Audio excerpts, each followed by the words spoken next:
अस्सलाम वालेकुम, मैं हूं रिजवान सर। इंटरनेशनल लेवल के ऊपर जो डेवलपमेंट्स हो रही है उसमें तो आपको पता है कि पाकिस्तान ने जिस तरीके से डिप्लोमेसी करते हुए ईरान अमेरिका के दरमियान एक डील करवा दी है, पैचअप करवा दिया है, उनके दरमियान एक मुकमका करवा दिया है और उसके नतीजे में अपना हॉर्मस भी खुल गया। उसके नतीजे में लेबनान जंग भी ख़त्म हुई, यानी उनके दरमियान एक सीज़फायर हो गया। अब ये जो ईरान का दौरा हुआ है इसके अंदर बड़ी एक सिग्निफिकेंट किस्म की, बड़ी अहम किस्म की तस्वीर सामने आई है। उस तस्वीर के मुतालिक कुछ अहम तरीन तबसरे हो रहे हैं, उसके बारे में बड़ी अहम तरीन मालूमात। उसका क्या नतीजा निकल सकता है? फील्ड मार्शल का ये जो जनरल आसिम का दौरा है ईरान का, फिर वहाँ से जो फुटेज जारी की गई ईरान से, उसके अंदर जो पाकिस्तान की जानिब से मिलिट्री इस्टेब्लिशमेंट की जानिब से मिलिट्री कमान के लोग मौजूद थे, लेकिन जब वहाँ की मिलिट्री कमान के साथ मुलाकात की गई तो उनकी तस्वीरों को ब्लर कर दिया गया। क्यों किया गया?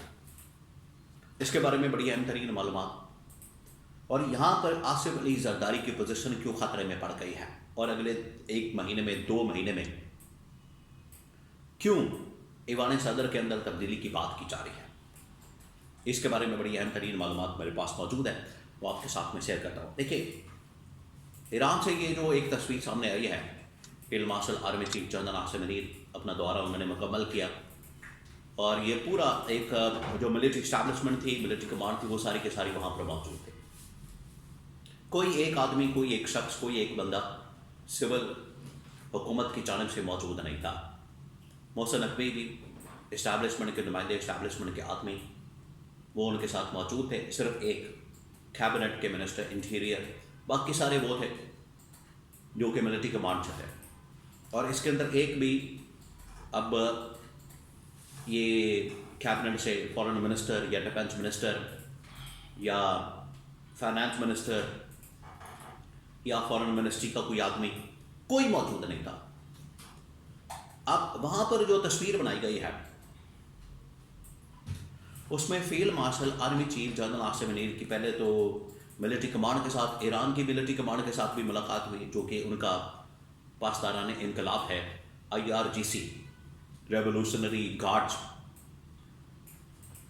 उनकी जो मिलिट्री कमांड के साथ मुलाकात हुई और उसके बाद ईरान के सदर के साथ मुलाकात हुई। ये जो ईरान के सदर के साथ मुलाकात हुई उसमें field marshal army chief general Asim Munir बतौर हेड ऑफ स्टेट उनके साथ बैठे हुए थे। ये बड़ी हैरान कुन किस्म की डेवलपमेंट हुई। किसी ने सोचा भी नहीं था कि इस तरह से फील्ड मार्शल ईरानी सदर के साथ, पेशियान के साथ बैठेंगे और उनके साथ हेड ऑफ स्टेट की तरह, सरबराह ममलकत की तरह बात करेंगे, इंटरेक्शन करेंगे। और ये नज़र आया इस मुलाकात के अंदर, इस दौरे के अंदर। इससे क्या पैगाम दिया गया? अब आपने उस मैसेज को, पैगाम को समझना। ये जब पाकिस्तान और इंडिया के दरमियान जंग हुई, उसके बाद पाकिस्तान ने वो जंग जीती, वो दिन और आज का दिन, जब इंटरनेशनल दौरे होते हैं, इंटरनेशनल टूर्स होते हैं, तो उसमें शहबाज शरीफ को तो लेकर जाते हैं। शहबाज शरीफ अब हेड ऑफ स्टेट की तरह आगे बढ़ जाता है और तीसरे, चौथे, 5वें नंबर के ऊपर फील्ड मार्शल का नंबर आता है। पहले फॉरेन मिनिस्टर आ जाएगा, डिफेंस मिनिस्टर आ जाएगा या इंटीरियर मिनिस्टर आ जाएगा, फिर उसके बाद जनरल आसिम की बारी आती थी। ये इनके लिए बहुत बड़ा मसला था। मैंने इसके बारे में बड़ा रिपोर्ट किया कि ये एक कंसर्न है इस्टेब्लिशमेंट के अंदर। पाकिस्तान के अंदर आलमी सतह के ऊपर लीड करने वाला, सारे मामलात को देखने वाला तो इस्टेब्लिशमेंट या फील्ड मार्शल हैं, जनरल आसिम है। तो ये शहबाज शरीफ ना 9 में ना 13 में ये आगे बैठ जाता है हेड ऑफ स्टेट की जगह। तो ये कंसर्न था। तो उसके लिए जो वाहिद रास्ता बचता है, अगर फील्ड मार्शल ने, जनरल आसिम ने हेड ऑफ स्टेट की तरह ऑपरेट करना है, तो वो ये कि वो फील्ड मार्शल के साथ साथ अगर सदर ममलकत बन जाते हैं तब वो हेड ऑफ स्टेट काम कर सकते हैं, ऑपरेट कर सकते हैं, बात कर सकते हैं, इंटरेक्शन कर सकते हैं। इसी वजह से वो रास्ता निकाला गया। ये जो 28वीं तरमीम इस वक्त बहुत बड़ा एक मसला बनी हुई है, एक बहुत बड़ा इशू बनी हुई है।